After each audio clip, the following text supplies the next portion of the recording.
সবার অর্থ সমান নয়, ঘন ঘন হয়তো ঘরে যেতে পারে না, মাকে দেখার স্বপ্ন থাকলে দেখতেও পাই না, বাপ ছেড়ে দিয়ে সে বসে আছে। অনেকে পরিবারকেও আনতে হয়তো পারেনি অর্থের অভাবে, অনেকে বাচ্চা বাচ্চা সন্তানকে রেখে দিয়ে পড়ে আছে।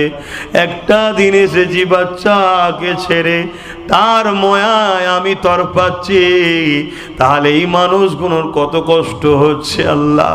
কিন্তু হালাল রুজির জন্যে রাজ্যে কাজ না থাকার জন্য বিদেশি বিভিন্ন রাজ্যে পড়ে আছে।